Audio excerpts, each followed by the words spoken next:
नमस्कार। फिर से स्वागत करता हूँ आपका इस कोर्स में मैकेनिकल बिहेवियर ऑफ मटेरियल्स, जो कि हम हिंदी में पढ़ेंगे। इस पार्ट में हम हार्डनेस ऑफ मटेरियल्स की बात करेंगे।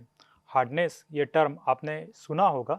इसको हम कंपैरेटिवली स्ट्रेंथ के साथ भी इस्तेमाल करते हैं, पर हार्डनेस किस तरह से स्ट्रेंथ से डिफरेंट है या विभिन्न है, ये हम इस पार्ट में समझेंगे। और हार्डनेस किस तरह से इवेल्युएट करते हैं, ये भी इस पार्ट में समझेंगे। तो हार्डनेस के बारे में डिस्कस करने से पहले हम कुछ हार्डनेस की हिस्ट्री देख लेते हैं। तो यहाँ पे कुछ टाइमलाइंस मैंने यहाँ पे मेंशन की है, 1722 से 2025 तक। तो 1722 में सबसे पहले डॉक्यूमेंटेड हार्डनेस मेजरमेंट्स हुए थे, और वो किए थे आर.ए. रेमूर ने। इनको फादर ऑफ हार्डनेस मेजरमेंट भी कहते हैं। इन्होंने जो हार्डनेस मेजरमेंट किए थे वो मिनरल्स पे किए थे। तो यानी एक मिनरल दूसरे मिनरल पे स्क्रैच करके उन्होंने एक रिलेटिव हार्डनेस की कंसेप्ट यहाँ पे प्रपोज की थी। तो ये 1722 में सबसे पहले हार्डनेस मेजरमेंट्स चालू हुए थे। जनरली हार्डनेस जो वैल्यू थी वो मिनरोलॉजिस्ट इस्तेमाल करते थे उस समय पे। 1822 में एक रिलेटिवली स्केल यहाँ पे डेवलप की है, उसको हम कहते हैं मोर्स स्केल। ये दी थी फ्रेडरिक मोर्स ने। ये स्केल मिनरल्स पे ही डिपेंडेंट है, यानी यहाँ पे 10 मिनरल्स की बात करते हैं मोर्स, और उनकी एक रिलेटिव हार्डनेस एक चार्ट में प्रेजेंट करते हैं। इसके बारे में भी आज हम इस पार्ट में पढ़ेंगे। उसके बाद एक इंस्ट्रूमेंट से हार्डनेस किस तरह से मेजरमेंट होता है, ये 1900 में जॉन ऑगस्ट ब्रिनेल ने ब्रिनेल हार्डनेस के द्वारा दिखाया था। इस सेंचुरी में, इस शतक में हमने देखते हैं कि हार्डनेस की मेजरमेंट्स किस तरह से प्रोग्रेस हुई थी। 1920 में रॉकवेल हार्डनेस की कंसेप्ट आई थी। वहाँ पे ह्यूग रॉकवेल और स्टैनली रॉकवेल ने इस मेथड को डेवलप किया था। उसके बाद 1925 में विकस हार्डनेस, ये कंपनी है विकस लिमिटेड यूके की, और इसमें दो जो साइंटिस्ट है स्मिथ और सैंडलैंड, इन्होंने ये टेक्निक डेवलप की थी। 1939 में नूप हार्डनेस का इन्वेंशन हुआ, जहाँ पे 3 साइंटिस्ट नूप, पीटर्स और इमर्सन, इन्होंने काम किया था। ये एनबीएस यूएसए के लिए काम करते थे। और एक हार्डनेस टेक्निक है जैसे शोर स्क्लेरोस्कोप, ये डेवलप हुई थी 1907 में। अभी भी हार्डनेस पे बहुत सारा काम चल रहा है, रिसर्च वर्क चल रहा है, और हार्डनेस मेजरमेंट्स के नए नए तरीके भी डेवलप किए जा रहे हैं। तो ये हो गई एक ब्रीफ हिस्ट्री हो गई हमारे हार्डनेस के बारे में। अभी जानते हैं कि हार्डनेस है क्या। तो अगर आप टेक्स्ट बुक उठा के देखेंगे तो हार्डनेस इस तरह से डिफाइन होता है।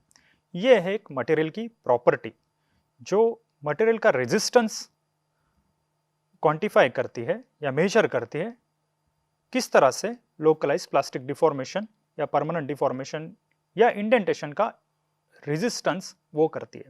जैसे कोई भी मटेरियल लोकलाइज प्लास्टिक डिफॉर्मेशन या परमानेंट डिफॉर्मेशन या इंडेंटेशन को किस तरह से रेजिस्ट करता है, ये हार्डनेस यहाँ पे दर्शाता है।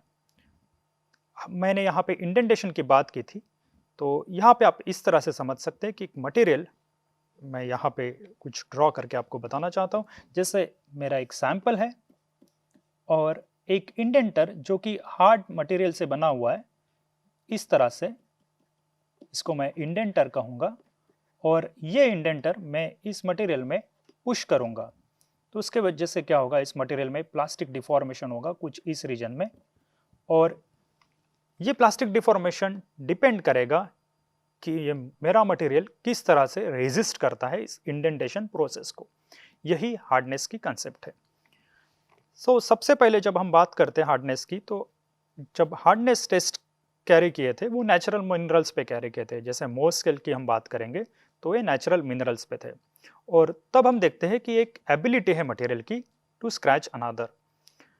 तो मोर्स स्केल कुछ इस तरह से है। यहाँ पे आप देखेंगे कि 10 मिनरल्स यहाँ पे प्लॉट दर्शाए गए हैं, जैसे डायमंड और corundum, topaz, quartz, orthoclase, apatite, fluoride, calcite, gypsum और टाल्क।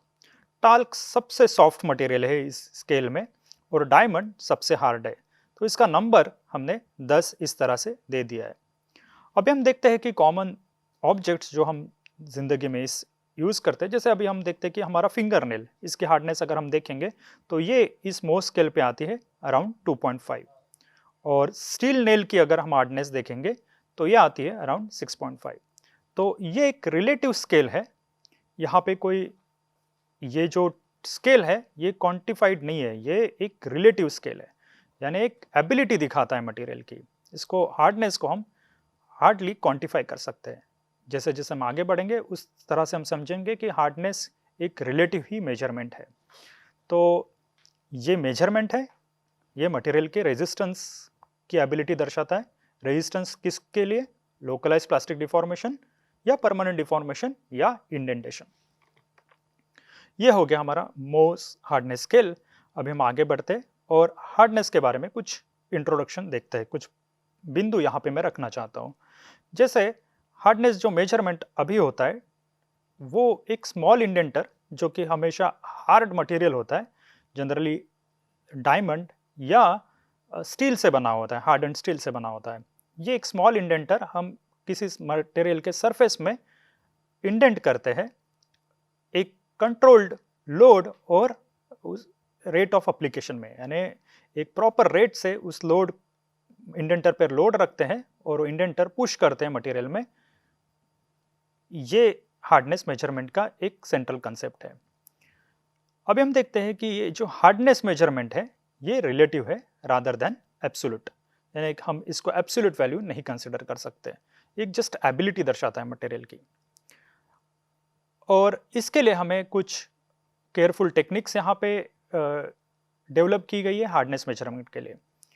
अभी हम देखते हैं कि हार्डनेस की उपयुक्तता क्या है। जैसे हार्डनेस टेस्ट ये फ्रीक्वेंटली कैरी किए जाते हैं as compare to other mechanical test.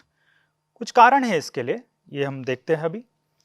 जैसे ये जो टेस्ट है हार्डनेस टेस्ट, ये सिंपल है और इनएक्सपेंसिव है, इसके लिए ज़्यादा पैसे की ज़रूरत नहीं है, यानी आसानी से ये टेस्ट हो सकती है as compare to other mechanical test. जैसे कि हम देखते हैं टेंसाइल टेस्ट या हाई टेम्परेचर टेंसाइल टेस्ट या अदर फटिक टेस्ट, उसके कंपैरिजन में ये टेस्ट है ये इनएक्सपेंसिव और सिंपल है।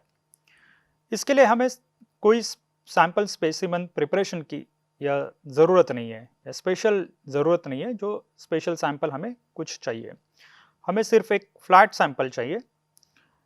ये एक टेस्ट है जो नॉन डिस्ट्रक्टिव है, इसका मतलब है कि ये मटेरियल को डिस्ट्रॉय नहीं करता है, एक स्मॉल पोर्शन होता है मटेरियल का, वही सिर्फ इंडेंट करते हैं हम, और वहाँ पे एक लोकलाइज्ड प्लास्टिक डिफॉर्मेशन देखा जाता है। तो हमें मटेरियल का इतना लॉस नहीं होता है, हम स्मॉल वॉल्यूम में भी ये टेस्ट कर सकते हैं। और ये टेस्ट से हमें जो प्रॉपर्टीज़ मिलते हैं वो हम कंपेयर कर सकते हैं। जैसे हार्डनेस वैल्यू हम कंपेयर कर सकते हैं टेंसाइल स्ट्रेंथ के साथ। ये हम देखेंगे इस पार्ट में, हम देखेंगे कि किस तरह से हम हार्डनेस को टेंसाइल स्ट्रेंथ के साथ कंपेयर कर सकते हैं। ये हो गई कुछ हार्डनेस के बारे में इंफॉर्मेशन। अभी हम देखते हैं कि डिफरेंट हार्डनेस इवेल्यूएशन टेक्निक्स क्या है। तो डिफरेंट मेथड्स डिफरेंट प्रिंसिपल पे डिपेंडेंट है। जैसे यहाँ पे 3 हार्डनेस मेजरमेंट्स की टेक्निक्स मैंने यहाँ पे मेथड्स यहाँ पे मैंने मार्क की हुई है, जैसे स्क्रैच हार्डनेस, रिबाउंड हार्डनेस और इंडेंटेशन हार्डनेस। ये जो टेक्निक है ये सबसे ज़्यादा इस्तेमाल होती है इंडस्ट्री या लेबोरेटरीज में, तो ये वाइडली यूज्ड होती है। और रिबाउंड हार्डनेस हम स्पेसिफिक पर्पजेस के लिए इस्तेमाल करते हैं, ये भी हम जानेंगे कि रिबाउंड हार्डनेस हम कहाँ पे इस्तेमाल करते हैं।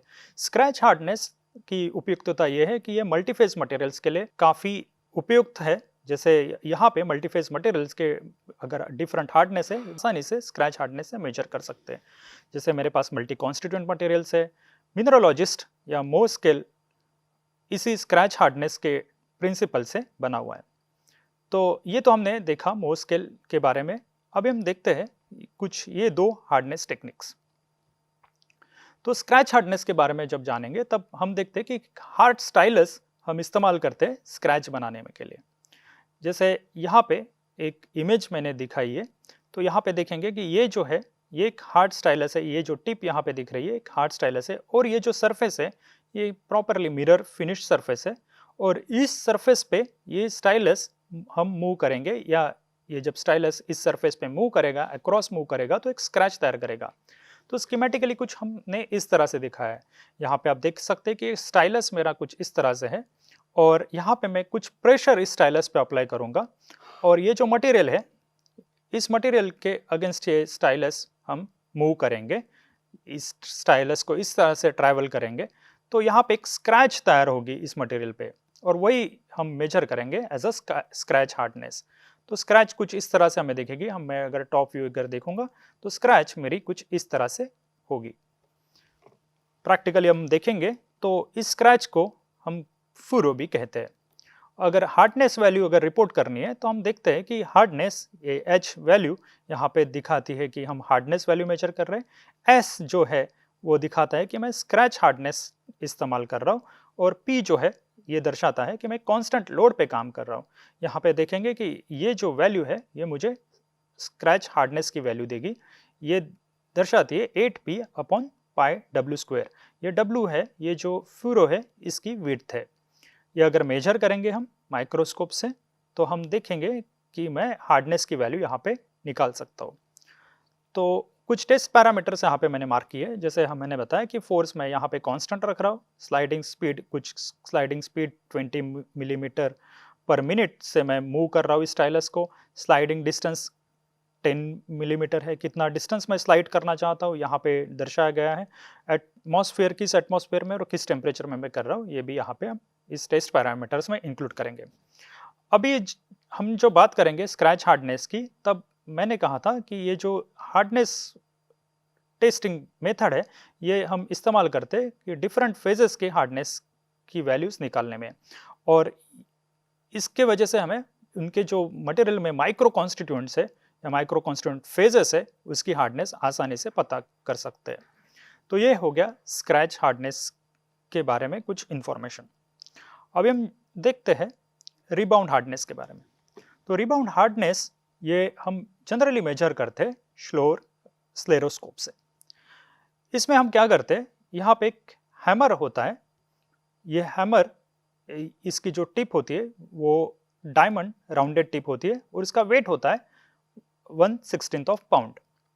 और ये जो हैमर है ये हम इस ग्लास ट्यूब में रखते हैं और सैंपल भी हमारा इस ग्लास ट्यूब में रहता है।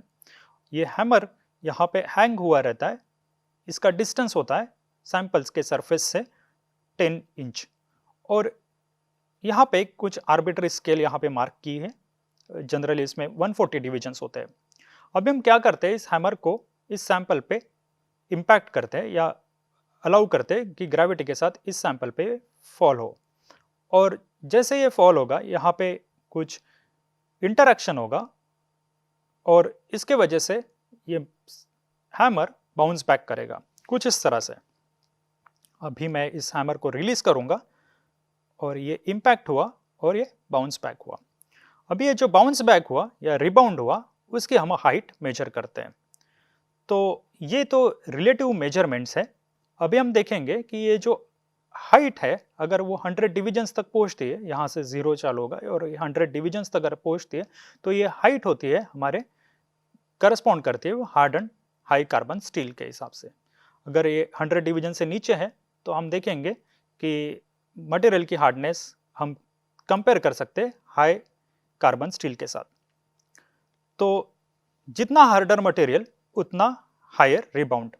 तो आप देखेंगे कि ये मटेरियल यहाँ पे इम्पैक्ट करेगा और ये इम्पैक्ट के वजह से यहाँ पे हम देखेंगे कि अगर मटेरियल प्लास्टिकली डिफॉर्म हो रहा है तो इस हैमर की एनर्जी वो एब्सॉर्ब करेगा तो ये हैमर कम रिबाउंड करेगा। अगर ज़्यादा हार्ड है तो आप देखेंगे कि यहाँ पे ज़्यादा प्लास्टिक डिफॉर्मेशन नहीं होगा, तो ये हैमर कम एनर्जी लेगा, यानी कम एनर्जी इसकी लॉस होगी इस सैंपल में और ये ज़्यादा रिबाउंड हो पाएगा। तो इसलिए हम ये कह सकते हैं कि the harder the material the higher the rebound.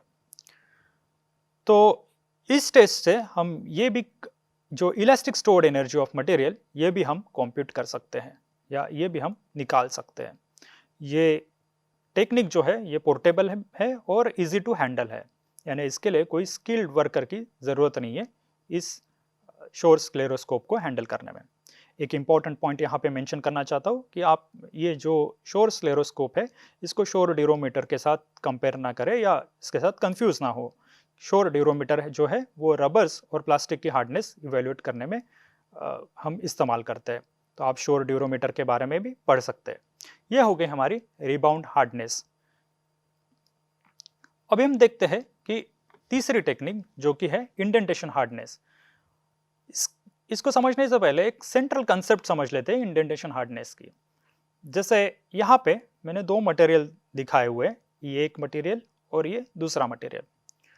इसमें हम ये करते हैं कि एक हार्ड इंडेंटर, यहाँ पे मैंने एक बॉल दिखाया है, इस हार्ड इंडेंटर को इस मटेरियल के अंदर इंडेंट करते हैं, यानी पुश करते हैं एक कांस्टेंट लोड के साथ और कांस्टेंट रेट ऑफ एप्लीकेशन के साथ। तो हमें ये फोर्स P यहाँ पे दर्शाया हुआ, ये इंडेंटर पर मैं अप्लाई करूंगा और ये इंडेंटर फिर इस फोर्स के इन्फ्लुएंस में ये इस मटेरियल में पेनिट्रेट होगा या इंडेंट होगा और कुछ समय के तक मैं इस फोर्स को अप्लाई करके रखता हूँ और फिर इस इंडेंटर को वापस निकाल देता हूँ। तो कुछ इस तरह से अगर मैं इसको इंडेंट करूंगा, जैसे यहाँ पे मैंने एक इंडेंट किया है इस फोर्स के द्वारा और यहाँ पे मैं फिर से एक इंडेंट करूंगा इस इंडेंटर को इस फोर्स के इन्फ्लुएंस में। तो मैं क्या करता हूँ, यहाँ पे मैं ये इंडेंटर कितना अंदर इंडेंट हुआ है इसकी थिकनेस निकाल सकता हूँ कुछ इस तरह से T1 और इसमें मैं T2 मार्क कर रहा हूँ। अगर मैं इसका टॉप व्यू देखूंगा तो आप देखेंगे कि ये जो इंडेंटेशन एरिया है कुछ इस तरह से मुझे दिखेगा। अगर ये स्फेरिकल इंडेंटर है तो मैं देख पाऊंगा कि यहाँ पे मुझे एक सर्कुलर क्रॉस सेक्शन इस तरह से दिखेगा। तो आप देख पा रहे होंगे कि अगर मैं अगर ये डायमीटर कंसिडर करूंगा, ये अगर मैं डायमीटर कंसिडर करूंगा तो आप देख पाएंगे ये डायमीटर यहाँ पे मार्क की हुई है। तो अगर ये मटेरियल ज़्यादा हार्ड है तो यहाँ पे जो डेप्थ ऑफ पेनिट्रेशन होगा वो कम होगा और ये जो सरफेस एरिया यहाँ पे या जो प्रोजेक्टेड इंडेंटेशन एरिया जो मुझे मिल रहा है वो कम रहेगा। तो मैं कुछ इस तरह से लिख पाऊंगा, अगर इस मटेरियल की हार्डनेस ज़्यादा है तो T1 should be smaller than T2 और D1 should be smaller than D2। तो मैं ये कह सकता हूँ कि इस मटेरियल की हार्डनेस इस मटेरियल से ज़्यादा है, बड़ी है। तो इंडेंटेशन हार्डनेस में इसको कुछ इस तरह से मैं लिख पाऊंगा, ये हार्डनेस वैल्यू मैं इस तरह से डिफाइन करता हूँ कि लोड अपॉन इंडेंटेशन एरिया। अब हम देखेंगे कि ये indentation area total surface area भी हो सकता है या प्रोजेक्टेड सरफेस एरिया भी हो सकता है, ये डिपेंड ऑन कि कौन सी इंडेंटेशन टेक्निक में इस्तेमाल कर रहा हूँ, ये हम आगे पढ़ेंगे। पर जनरल जो सेंट्रल कंसेप्ट है इस इंडेंटेशन हार्डनेस का, ये हार्डनेस वैल्यू देती है लोड अपॉन इंडेंटेशन एरिया। तो इसके यूनिट्स क्या होंगे, इसके यूनिट्स होंगे kgf पर मिलीमीटर स्क्वायर या MPa। अभी इस इंडेंटेशन हार्डनेस में सबसे पहले एक हार्डनेस टेक्निक में यहाँ पे इंट्रोड्यूस करना चाहता हूँ जो कि है ब्रिनेल हार्डनेस। इसमें क्या है, एक सैंपल मैं यहाँ पे कंसिडर कर रहा हूँ और यहाँ पे एक इंडेंटर में कंसिडर करूँगा जो कि स्टील बॉल होता है या टंगस्टन कार्बाइड इंडेंटर में इस्तेमाल करूँगा हार्ड मटेरियल्स के लिए और इसकी डायमीटर जो होती है वो 10 mm होती है और एक फोर्स अप्लाई करूँगा और इस फोर्स की वैल्यू या लोड की वैल्यू मैं कुछ इस तरह से रखूँगा 3000 kg, जो हार्ड मटेरियल्स के लिए मैं हायर लोड इस्तेमाल करूंगा और सॉफ्ट मटेरियल्स के लिए मैं 500 kg लोड्स इस्तेमाल करता हूं। और जब मैं इसको इंडेंट करूंगा इस लोड के साथ तो मैं 30 सेकंड्स तक वेट करूंगा इस इंडेंटर को इस सैंपल में इंडेंट होने के लिए या पेनिट्रेट होने के लिए। जब मैं ये करता हूं तब आप देखेंगे कि ये इंडेंटर इसमें मटेरियल में पेनिट्रेट होगा कुछ इस तरह से। अभी आप देख पाएंगे कि यहाँ पे ये जो D मैंने कैपिटल D मैंने मार्क किए, ये डायमीटर ऑफ इंडेंटर है और स्मॉल d यहाँ पे मैंने जो मार्क किए ये इंडेंटेशन डायमीटर है। स्मॉल t यहाँ पे जो मार्क की है ये इंडेंटेशन थिकनेस है, यानी इस सरफेस से लेके ये इंडेंटर किस डेप्थ तक पेनिट्रेट हुआ है या इंडेंट हुआ है इसको मैं इंडेंटेशन डेप्थ कहता हूँ, इसको t मैंने मार्क किया है। अगर मैं कुछ ज्योमेट्रिकल कंस्ट्रक्शंस करूँगा और ये इंडेंटर सिमेट्रिकली इस सैंपल को इंडेंट कर रहा है तो ये एंगल मैं 2 phi कंसिडर करूंगा और अगर मैं इस एंगल को कुछ बाइसेक्ट करके फाई और फाई लिख सकता हूँ। अभी हम देखते हैं कि ये जो हार्डनेस कुछ इस तरह से डिफाइन होता है। इसको हम कहते हैं BHN, यानी ये हार्डनेस है ब्रिनेल हार्डनेस नंबर, और इसको हम डिफाइन करते हैं लोड अपॉन सरफेस एरिया, यानी जो टोटल सरफेस एरिया होगा इंडेंटेशन का, इसको हम कंसिडर करते हैं यहाँ पे इस हार्डनेस को इवेल्युएट करने में। कुछ इस तरह से, जैसे अगर मैं टॉप व्यू देखूंगा तो मेरे पास कुछ इस तरह से, अगर क्योंकि ये सर्कुलर इंडेंटर है, सॉरी स्फेरिकल इंडेंटर है, तो मुझे यहाँ पे सर्कुलर क्रॉस सेक्शन इस तरह से मिलेगा। अगर मैं ये डायमीटर्स मेजर करूंगा तो एवरेज डायमीटर मैं कुछ इस अरिथमेटिक मीन के साथ निकाल सकता हूँ, और ये जो इंडेंटेशन होगा ये मुझे कुछ इस तरह से मिलेगा। आप देखेंगे 3D में एक स्फेरिकल कैप मुझे मिलेगी, और इस स्फेरिकल कैप की जो सरफेस एरिया होगी वो मैं यहाँ पे इस्तेमाल करूंगा। तो BHN में कुछ इस तरह से लिख पाऊंगा, यहाँ पे लोड P है और सरफेस एरिया में लिख सकता हूँ पाई dt।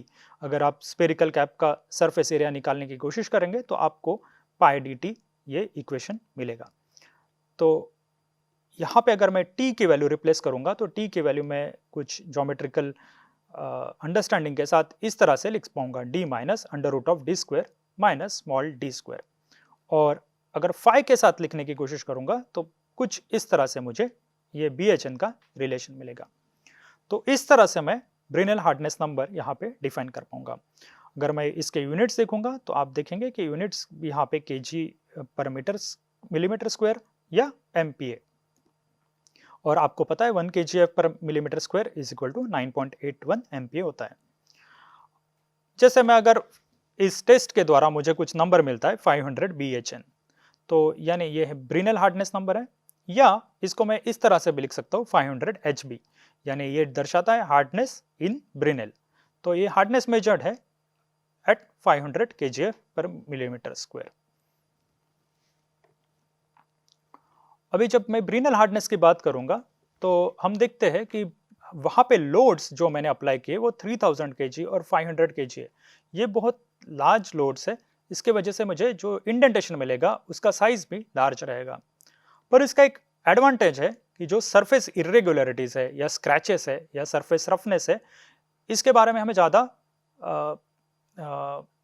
ये ज़्यादा प्रॉब्लम क्रिएट नहीं करेंगे जब मैं ब्रिनेल हार्डनेस को डिटरमाइन करने की कोशिश करूंगा। पर अगर मटेरियल थीनर सेक्शंस है तो इंडेंटेशन ज़्यादा होने से हमें कुछ एरर्स यहाँ पे मिल सकते हैं, तो हमें थीनर सेक्शंस का कुछ ख्याल रखना पड़ेगा। कुछ इस तरह से अगर मैं थिकनेस यहाँ पे निकालने की कोशिश करूंगा, हम अगर प्रीवियस फॉर्मूला देखेंगे तो थिकनेस मैं इस तरह से निकाल सकता हूँ P upon pi D into BHN। तो ये मेरा ब्रिनेल हार्डनेस नंबर है। तो मैं थिकनेस कुछ इस तरह से डिफाइन कर सकता हूँ। ये जो आप थिकनेस यहाँ पे देखेंगे ये इंडेंटेशन थिकनेस है, और ये B जो है ये मटेरियल थिकनेस है। तो हमें एक मिनिमम मटेरियल थिकनेस यहाँ पे होनी चाहिए, जो कि मैं कुछ इस तरह से डिटरमाइन कर सकता हूँ। ये जो B वैल्यू है वो कम से कम 10T होनी चाहिए, यानी 10 टाइम्स थिकनेस होनी चाहिए। अगर आप ये वैल्यू देखेंगे, थिकनेस की वैल्यू है, तो ये कम से कम 10 टाइम्स थिकनेस होनी चाहिए मेरी सैंपल की थिकनेस। अगर ये कम होगी तो क्या होगा, ये सैंपल जिस सबस्ट्रेट पे रखा होगा, उस सबस्ट्रेट का हमें रिस्पॉन्स मिलेगा। तो ये अवॉइड करने के लिए हमें थिकनेस, ये B जो वैल्यू है ऑलमोस्ट 10 टाइम्स थिकनेस होनी चाहिए। सिमिलरली अगर मैं 2 इंडेंट कर रहा हूँ एक सैंपल पे, तो इनके बीच का डिस्टेंस ये मोर देन 4D होना चाहिए। D जो है वो मेरी इंडेंटेशन डायमीटर है, यहाँ पे मैं इसको मार्क कर सकता हूँ, ये मेरी इंडेंटेशन डायमीटर है। तो ये मोर देन और इक्वल टू 4D होना चाहिए, यानी डिस्टेंस बिटवीन 2 इंडेंट्स। तो BHN मैंने कुछ इस तरह से लिख सकता हूँ, ये फॉर्मूला हमने डिराइव किया है, और यहाँ पे BHN और फाई कांस्टेंट कब रहेंगे, जब हम देखते हैं कि ये जो रेशो है P अपॉन डी स्क्वायर ये कांस्टेंट होना चाहिए। इसको हम कहते हैं ज्योमेट्रिकल सिमिलिट्यूड, यानी P1 upon D1 square is equal to P2 upon D2 square is equal to P3 upon D3 square. इसको इस तरह से समझते हैं, अगर मैं एक ही मटेरियल को मान लेते, इस मटेरियल को मैं इंडेंट कर रहा हूँ, और मान लेते कि मैंने एक लोड यहाँ पे इस्तेमाल किया और दूसरा लोड मैंने इस्तेमाल किया तो मुझे हार्डनेस मटेरियल का सेम ही आना चाहिए, क्योंकि मैं एक ही टेक्निक इस्तेमाल कर रहा हूँ।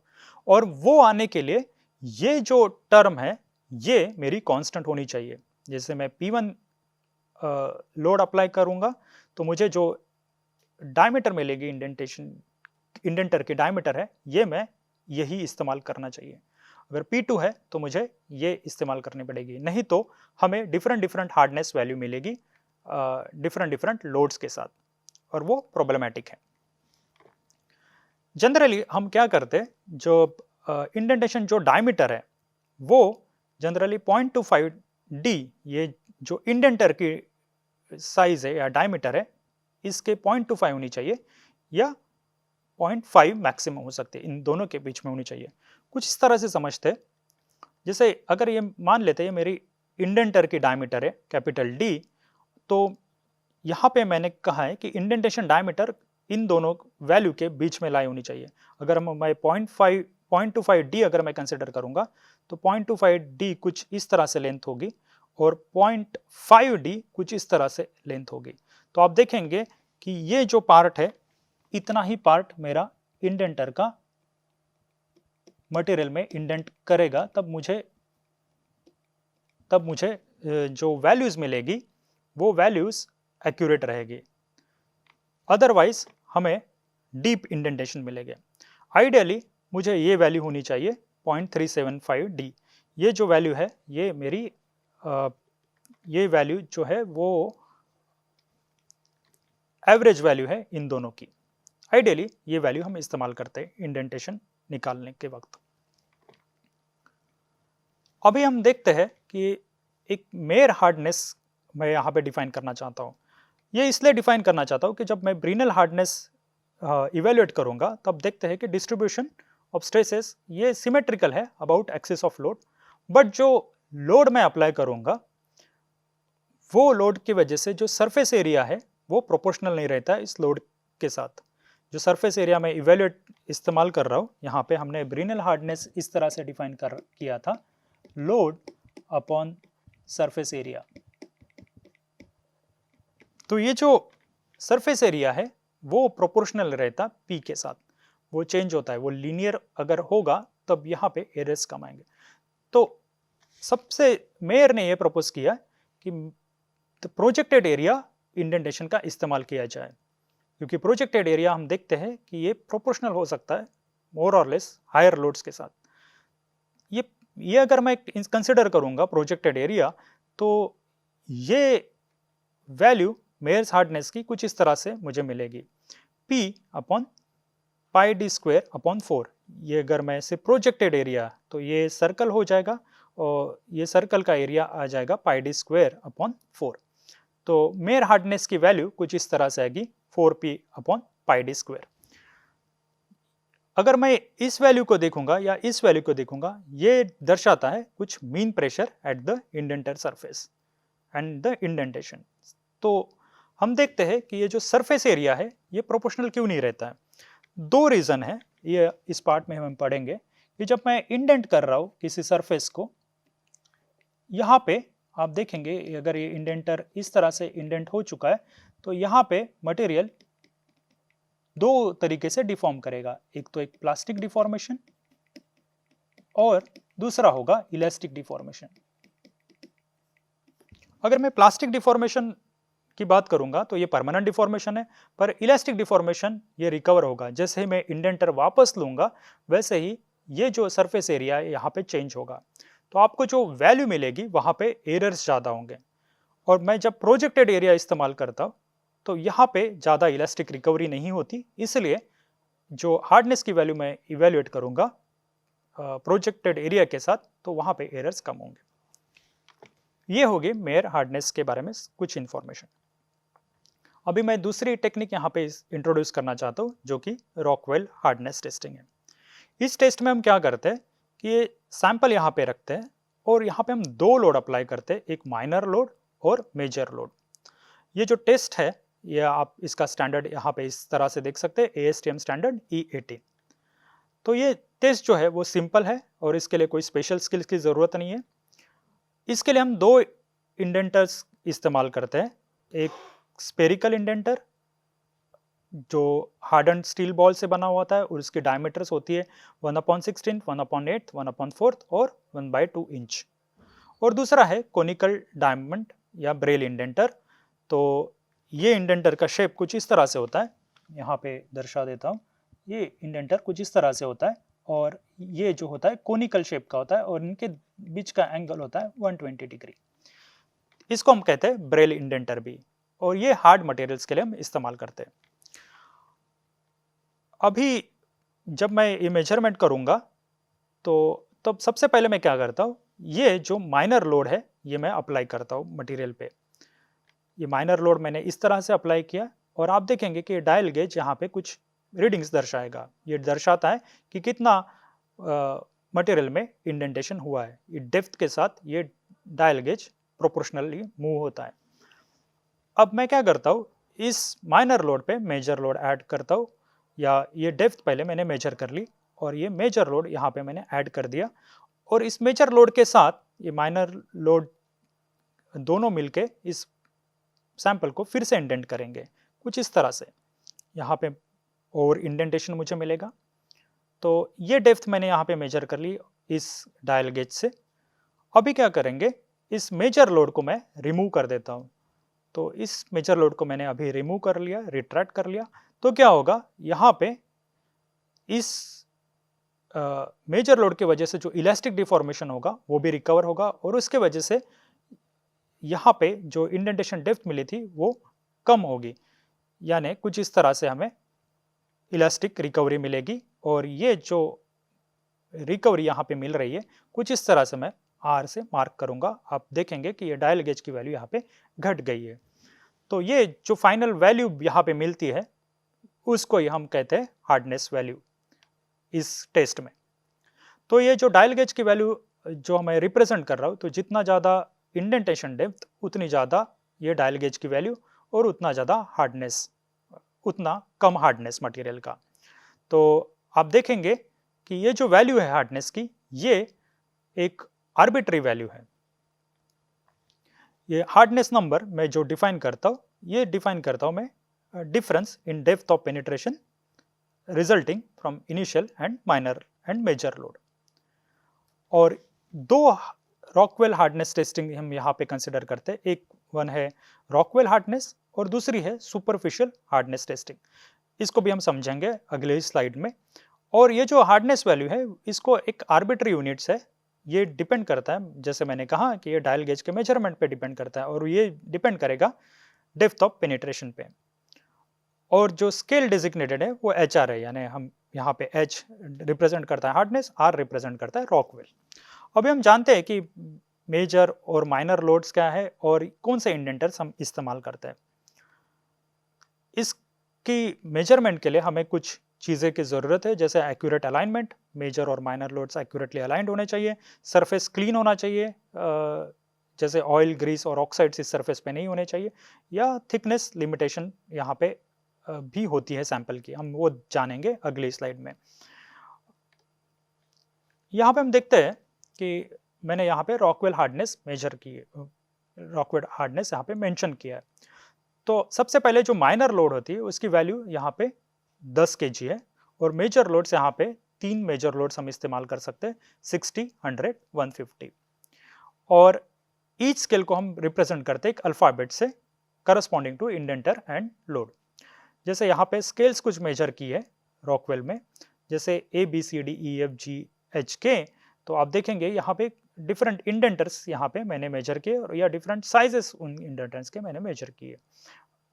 यहाँ पे मेजर लोड्स की वैल्यू यहाँ पे मार्क की गई है। अभी मैं सुपरफिशियल हार्डनेस, रॉकवेल हार्डनेस की बात करूंगा, तो माइनर लोड यहाँ पे 3 kg होता है, और मेजर लोड यहाँ पे 15, 30 या 45 kg हो सकता है। और इस स्केल में भी हम कुछ अल्फाबेट्स इस्तेमाल करते हैं, जैसे NT, W, X और Y डिपेंडिंग ऑन इंडेंटर, और इसके जो डिजिग्नेशन है, नॉमेनक्लेचर है, कुछ इस तरह से मैंने मार्क किए है। ये जो सुपरफिशियल रॉकवेल हार्डनेस टेस्टिंग है ये हम इस्तेमाल करते हैं थिन स्पेसिमेंट्स के लिए, क्योंकि आप देखेंगे यहाँ पे माइनर और मेजर लोड दोनों की वैल्यूज कम है as compared to Rockwell hardness test. तो आप देखेंगे कि जो इंडेंटेशन डेप्थ होगी वो कम रहेगी सुपरफिशियल रॉकनेस के लिए, इसलिए हम थिन स्पेसिमेंस को भी यहाँ पे टेस्ट कर पाएंगे सुपरफिशियल रॉकवेल में। तो अगर मैं यहाँ पे 80 HRB अगर मुझे वैल्यू आती है तो मैं कुछ इस तरह से इसको समझ सकता हूँ कि 80 जो वैल्यू है वो मुझे मिली है हार्डनेस की रॉकवेल पे, और ये जो B है ये रिप्रेजेंट करता है कि कौन सी स्केल है। तो यहाँ पे B जो वैल्यू है, यहाँ पे आप देखेंगे कि ये जो B वैल्यू है, तो अगर कुछ इस तरह से मैंने मेंशन किया है तो ये जो B वैल्यू रिप्रेजेंट करती है कि मैंने जब हार्डनेस टेस्ट इस्तेमाल किया है तब मैंने 1/16 इंच स्टील बॉल इस्तेमाल किया है और मेजर लोड जो अप्लाई किया है वो 100 kg लोड अप्लाई किया है। और अगर इस तरह से मैंने रिप्रेजेंट किया है 60 HR 30 W, तो ये हो गई 60 वैल्यू किस पे, जब मैं हार्डनेस की बात कर रहा हूँ रॉकवेल पे, और 30 W अगर मैं यहाँ पे कंसिडर करूँगा तो 30 यहाँ पे ये स्केल हो गई। यहाँ पे मैंने 1/8 इंच बॉल इस्तेमाल किया है स्टील का, और मेजर लोड जो अप्लाई किया है वो 30 kg लोड अप्लाई किया। तो ये जो वैल्यू हो गई ये मेरे सुपरफिशियल रॉकवेल हार्डनेस की, इससे मैंने आइडेंटिफाई किए, और 80 HRB ये रॉकवेल हार्डनेस से मैंने आइडेंटिफाई किए। तो आप जब वैल्यूज जब रिप्रेजेंट करेंगे तब आपको ये स्केल भी वहाँ पे मेंशन करनी पड़ेगी, क्योंकि ये आर्बिट्री यूनिट्स है और ये क्वालिटेटिव मेजर हमें देता है रॉकवेल हार्डनेस टेस्टिंग। इसमें हम इसके यूनिट्स MPa नहीं है। अभी हम तीसरी हार्डनेस टेस्टिंग के बारे में समझते हैं, वीकस हार्डनेस। ये मोस्ट पॉपुलर टेक्निक है, ये मोस्टली इंडस्ट्री और इवन एकेडमिशियंस या रिसर्चर्स इसको इस्तेमाल करते हैं। ये सिमिलर है ब्रिनल हार्डनेस टेस्टिंग के साथ ही, पर यहाँ पे एक ये जो P/D² है इसको हम कांस्टेंट पकड़ के चलते हैं, या इसको हम कांस्टेंट करके चलते हैं, और ये अकम्पनी होगा जब मैं ये 4 sided inverted diamond pyramid indenter इस्तेमाल करूँगा कुछ इस तरह से। तो आप देखेंगे कि ये इंडेंटर यहाँ पे जो मैं इस्तेमाल कर रहा हूँ उसकी ज्योमेट्री कुछ इस तरह से, ये डायमंड का बना हुआ होता है, और अगर आप देखेंगे तो यहाँ पे 4 साइडेड है और ये इन्वर्टेड है, इन्वर्टेड पिरामिड है। तो आप देखेंगे, और ये जो फेसेस है, अपोजिट फेसेस मैं अगर यहाँ पे मार्क करूँगा अपेक्स के साथ, ये इनके दोनों के बीच का एंगल होता है 136 डिग्रीज। यहाँ पे भी आप देख पाएंगे इन दोनों फेसेस का एंगल 136 डिग्री होता है। तो ये अपेक्स एंगल 136 डिग्री होता है। ये इसलिए होता है क्योंकि D/D जो रेशो हमने देखा था ब्रिनल टेस्ट में 0.375 आइडियल रेशो हमने देखा था, ये इससे सेटिस्फाई होता है। तो आप इसके बारे में और पढ़ सकते हैं। तो ये वीकस हार्डनेस के कुछ डिज़ाइन की पीछे जो रीज़न है यहाँ पे मैंने एक्सप्लेन किया है। अदर नेम्स इस वीकस हार्डनेस के लिए कुछ इस तरह से, डायमंड पिरामिड हार्डनेस, इसको हम VPH कहते हैं, या HVB रिप्रेजेंट करते हैं, यानी हार्डनेस इन वीकर्स, या डायमंड पिरामिड हार्डनेस DPH और VPH। ये अदर नेम्स है इस वीकस हार्डनेस के लिए। अभी वीकस हार्डनेस किस तरह से इवेल्युएट होता है हम देखते हैं। तो यहाँ पे ये डायमंड इंडेंटर हम इस्तेमाल करते हैं मटेरियल में इंडेंटेशन लाने के लिए।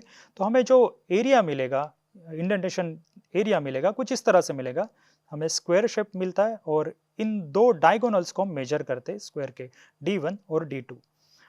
और जब मैं VHN डिफाइन करूंगा तो VHN में इस तरह से डिफाइन करता हूँ, applied load upon surface area of the indentation. अगर मैं सरफेस एरिया निकालने की कोशिश करूंगा तो ये इस्तेमाल मैं रिलेशन में इस्तेमाल करूंगा, और वैल्यू जो आती है VHN की वो आती है 1.854 P/D²। जो थीटा की वैल्यू है यहाँ पे मैं 136 डिग्री इस्तेमाल करूंगा, और ये जो D है वो अरिथमेटिक मीन है। जैसे मैंने ये दो डायगोनल्स मेजर की है माइक्रोस्कोप से, तो ये अरिथमेटिक मीन हो जाएगी। और इसके एडवांटेजेस कुछ इस तरह से, क्योंकि यहाँ पे हम देखेंगे कि जो स्मॉलर लोड्स मैं अप्लाई करूँगा एज कम्पेयर टू ब्रिनल, और इसके वजह से मुझे स्मॉलर इंडेंटेशन साइज मिलेगा। पर आप देखेंगे कि अगर स्मॉल लोड से, आप देखेंगे कि यहाँ पे 120 kg और ब्रिनल में हम ऑलमोस्ट 500 और 3000 kg इस्तेमाल करते हैं, तो उसके वजह से इंडेंटेशन साइज यहाँ पे कम मिलेगा। तो हमें सरफेस फिनिश के बारे में ज़्यादा केयरफुल रहना पड़ेगा। यहाँ पे हम देख सकते हैं कि जब मैं यहाँ पे एक जो इंडेंटेशन मटेरियल इस्तेमाल कर रहा हूँ वो डायमंड है और हमने मोर स्केल पे देखा था कि सबसे हार्डेस्ट मटेरियल है। तो इसलिए ये जो इंडेंटर है वो मैं सॉफ्ट मटेरियल से हार्ड मटेरियल तक इस्तेमाल कर सकता हूँ और VHN की वैल्यूज जो आती है वो 5 to 1500 वैल्यूज आती है और एक स्केल पे ही हम मेजर कर सकते हैं। जैसे हमने रॉकवेल में देखा था कि हमें डिफरेंट स्केल्स चाहिए या डिफरेंट इंडेंटर्स चाहिए, वो डिसएडवांटेज यहाँ पे VHN में नहीं है। ये ऑलरेडी मेंशन है कि VHN जो नंबर है वो प्रोपोर्शनल टू 1/d² है और यहाँ पे हमें लोड या इंडेंटर चेंज करने की ज़रूरत नहीं होती है। ये कुछ एडवांटेजेस हो गए वीकस हार्डनेस के।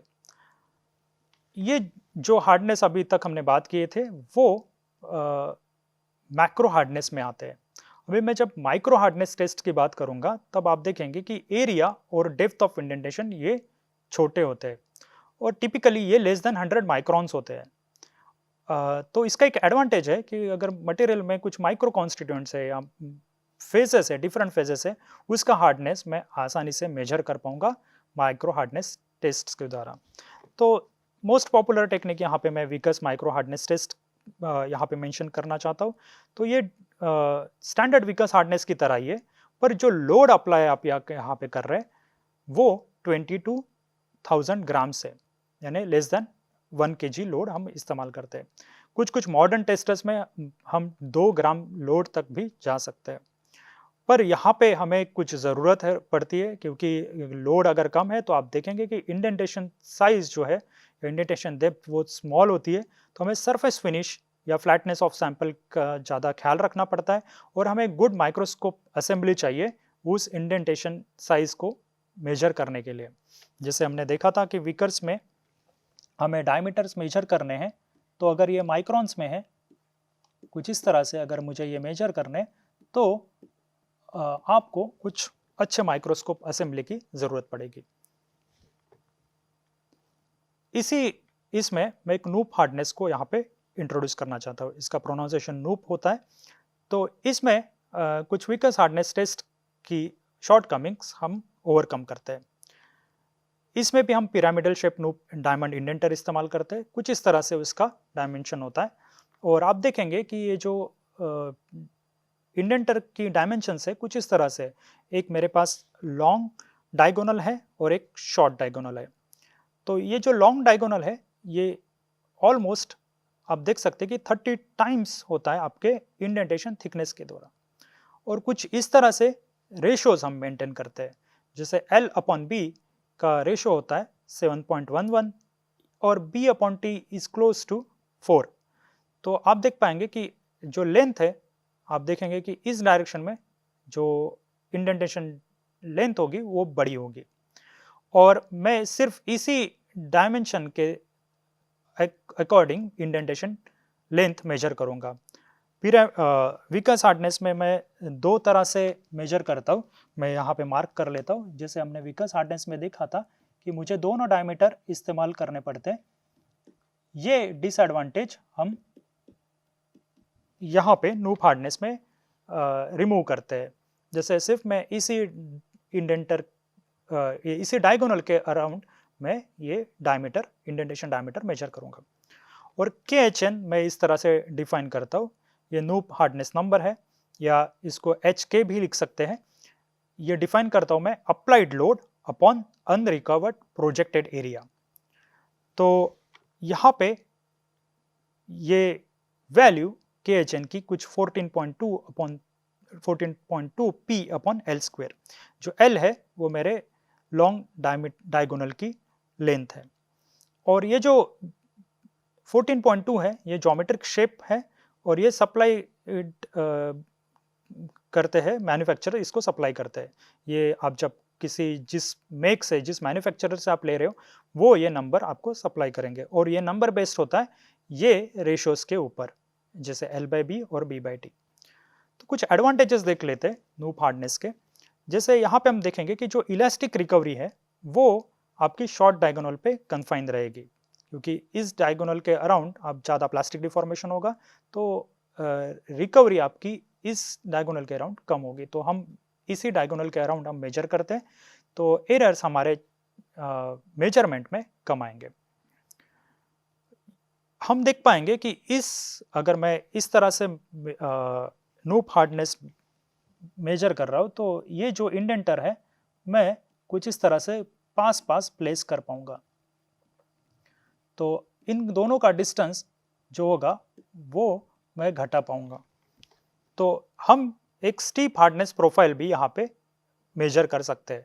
यानी अगर मैं डिस्टेंस अगर कम है तो मैं एक अगर हार्डनेस मेजर करूंगा तो एक स्टीप प्रोफाइल मुझे मिलेगी, यानी एक लोकलाइज्ड इंफॉर्मेशन भी मुझे नूप हार्डनेस से मिल सकती है।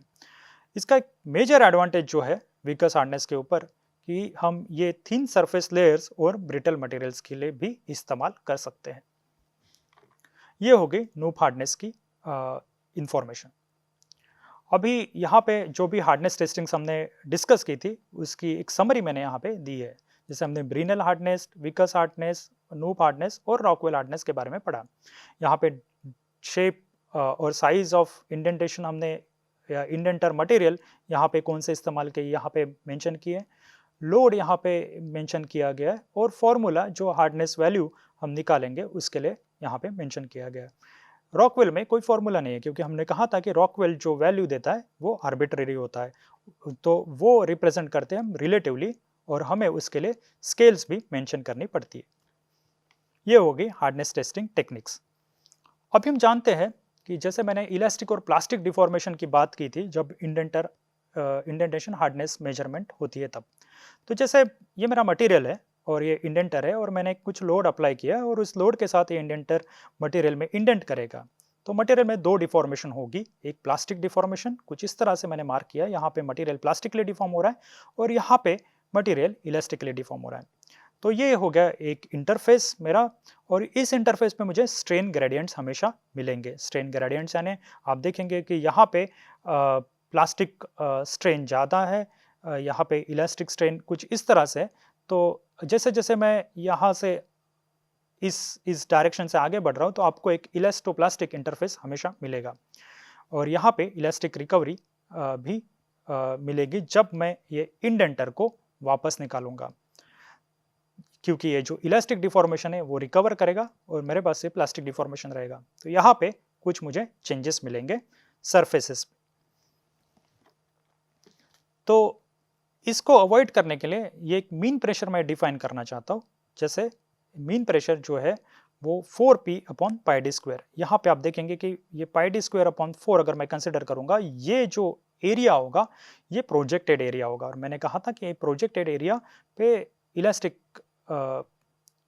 जो डिफॉर्मेशन है उसका इफेक्ट कम होता है और इसको हम दिखा सकते हैं।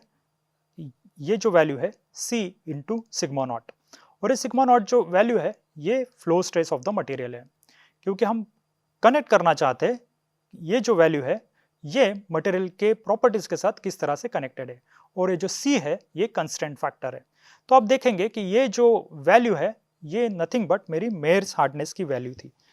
तो आप मेयर्स हार्डनेस के बारे में पढ़ सकते हैं। तो ये मेयर्स हार्डनेस की ही वैल्यू है, ये मीन प्रेशर।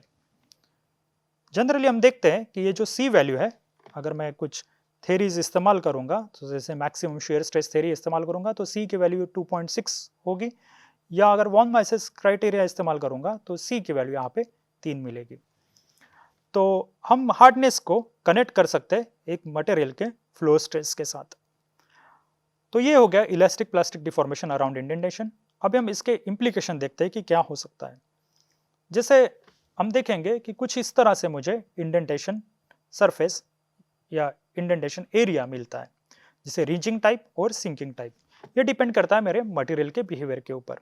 जैसे मेरे पास कुछ हार्ड और वर्क हार्डन मटेरियल्स है तो आप देखेंगे कि मुझे रीचिंग टाइप मिलेगा, और सॉफ्ट और एनिल्ड मटेरियल से मुझे तो सिंकिंग टाइप बिहेवियर मिलेगा।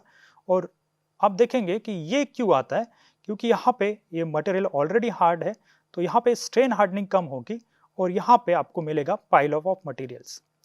और इस पाइल ऑफ मटेरियल्स की वजह से आप देखेंगे कि जो इंडेंटेशन डायमीटर आप मेजर करोगे या इंडेंटेशन डायमेंशंस जो आप मेजर करोगे वो ओवर एस्टिमेटेड होंगे। अगर ये डायमेंशन ओवर एस्टिमेटेड है तो आप देखेंगे कि हम जो हार्डनेस वैल्यू इवेल्युएट करेंगे वो लोअर रहेगी एक्चुअल वैल्यू से। उसकी के तुलना में अगर मेरे पास सॉफ्ट और एनल्ड मटेरियल्स है तो आप देखेंगे कि यहाँ पे स्ट्रेन हार्डनिंग होगा मटेरियल का और यहाँ पे कोई पाइलअप नहीं होगा मटेरियल का, मटेरियल डिफॉर्म हो सकता है।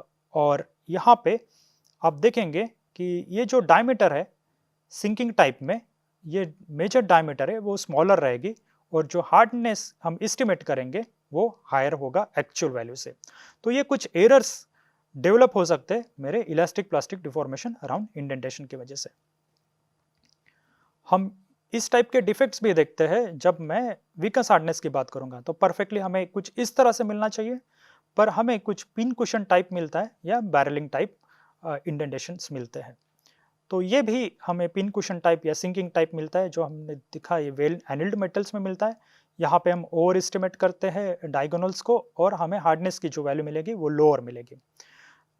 रीचिंग टाइप हमें मिलता है जब कोल्ड वर्क मेटल्स रहता है और यहाँ पे हम देखेंगे कि ये जो इंडेंटेशन डायगोनल्स है वो रिड्यूस्ड लेंथ मिलेगी और हम इसकी हायर हार्डनेस डिटर्मिनेशन होगी क्योंकि लेंथ ये रिड्यूस्ड मिलेगी।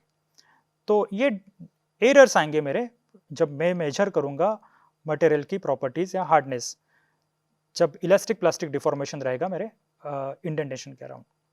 कुछ इस तरह से हमें मिलेगा। तो यहाँ पे आप देखेंगे कि मुझे परफेक्ट स्क्वायर मिला है, पर इस केस में आप देखेंगे कि यहाँ पे ये जो डायमेंशंस है कुछ अलग है, यानी मेरा पास परफेक्ट स्क्वायर कुछ इस तरह से मिल नहीं रहा है वीकर हार्डनेस में। तो यहाँ पे हमें एरर्स की संभावना ज़्यादा है। तो इस वजह से हमें एरर्स मिलेंगे क्योंकि जो डायमीटर या डायमेंशंस हम मेजर करेंगे वो अलग होंगे एक्चुअल वैल्यू से, क्योंकि हमारे पास इलास्टिक रिकवरी होगी। तो ये हो गया elastic plastic deformation around indentation. तो इसके बारे में आपको मटेरियल के बिहेवियर के बारे में या मटेरियल के नेचर के बारे में ऑलरेडी पता होना चाहिए और उस हिसाब से लोड आपको इस्तेमाल करना होगा।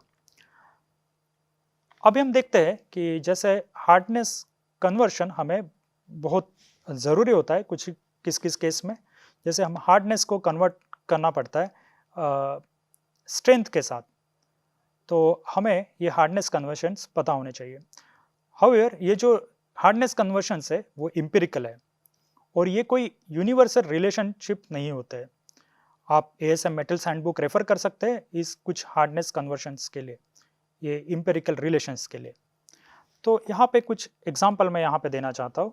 हमने डिफरेंट हार्डनेस टेक्निक्स इस्तेमाल की है, जैसे हमने देखा था मोस हार्डनेस, फिर यहाँ पे कुछ मटेरियल्स मैंने मार्क किए और यहाँ पे हम देखेंगे कि रॉकवेल सी हमने इस्तेमाल किया है, यहाँ पे रॉकवेल बी इस्तेमाल किया है, यहाँ पे ब्रिनल हार्डनेस इस्तेमाल किया है, यहाँ पे नूप हार्डनेस इस्तेमाल किया है।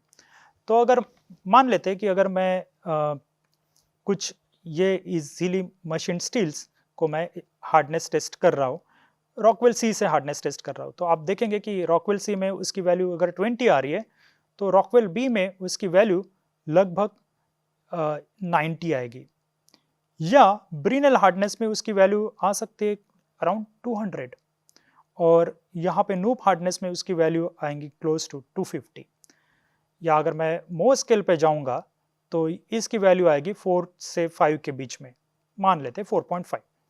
तो आपको अगर मैं इस रॉकवेल सी में अगर कन्वर्ट कर रहा हूँ और दूसरा मटेरियल मैं नूप हार्डनेस से टेस्ट कर रहा हूँ, जैसे थिन मटेरियल्स है, तो अगर आप इन दोनों की तुलना अगर आपको करनी है तो आपको कन्वर्शन चाहिए इस रॉकवेल सी से नूप हार्डनेस के लिए, और ये जो कन्वर्शन है वो एम्पिरिकल्स होते हैं और ये जो रिलेशनशिप्स है अवेलेबल इस मेटल हैंडबुक में। तो ये रिलेटिव मार्किंग यहाँ पे हमने दिखाई है। जब मैं हार्डनेस और टेंसाइल स्ट्रेंथ के कन्वर्शन की बात करता हूँ तो आप देखेंगे कि यहाँ पे मैंने ब्रिनल हार्डनेस नंबर प्लॉट किया है और ये HRB स्केल यहाँ पे मार्क की है और यहाँ पे टेंसाइल स्ट्रेंथ कुछ इस तरह से प्लॉट किया है। तो आप देखेंगे कि लीनियर रिलेशन मिल रहा है मुझे। यहाँ पे 3 डिफरेंट मटेरियल्स दिखाए, ब्रास, कास्ट आयरन और स्टील्स।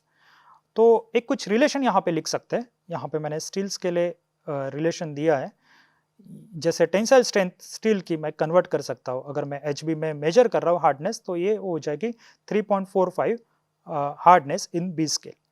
तो यहाँ पे ये जो वैल्यू है टेंसाइल स्ट्रेंथ की वो MPa में है। अगर मैं PSI में देखूंगा तो ये क्लोज टू 500 HB है। तो अगर मुझे हार्डनेस पता है स्टील की तो अगर मैं 3.45 से मल्टीप्लाई करूंगा तो मैं जनरली टेंसाइल स्ट्रेंथ प्रेडिक्ट कर सकता हूँ मेरे स्टील के लिए, और ये सिर्फ स्टील के लिए वैलिड है। और इनको कहते हैं हम टैबोर्स रिलेशन।